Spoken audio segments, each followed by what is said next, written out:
አልዓዛርና ትንሱ አለን እያሉ ነው ሰሞኑን። ሰላም ሰላም፣ እንዴት ናችሁልኝ? ውድና የተከበራችሁ የኔ ቤተሰቦች በያላችሁበት ዓለም ዳርቻ ሰላማችሁ የብዛልኝ። ዛሬ ደግሞ ከአልዓዛርና ከትንሱ ጋር ነኝ። አልዓዛርና ትንሱ እንግዲህ ያው ቅርርብነታቸው በጣም ቅርብ ጊዜ ነው።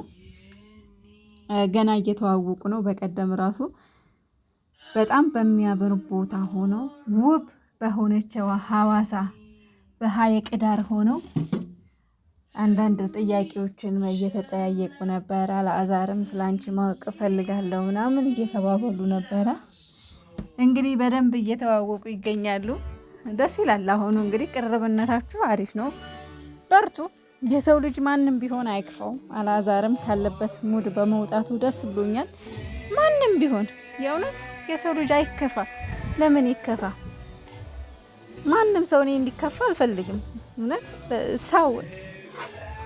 ሰው የሆነ ሰው በሙሉ መከፋት የለበትም።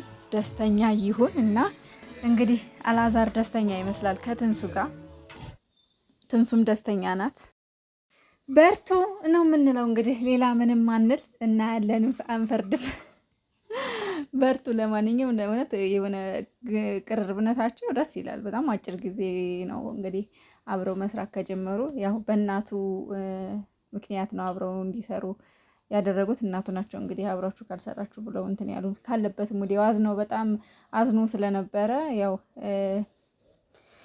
እንግዲህ ከጎኑ እንድትሆን እናቱ አምጥተው አስተዋውቀውታል። ከዛ በፊትም ይተዋወቃሉ ይመስለኛል፣ ግን አላቅም። ይሄን እርግጠኛ አይደለሁም። ይተዋወቁ አይተዋወቁ፣ ግን ዩቲዩበሮች ይተዋወቃሉ እርስ በርስ በደንብ ነው የሚተዋወቁት። እናቴ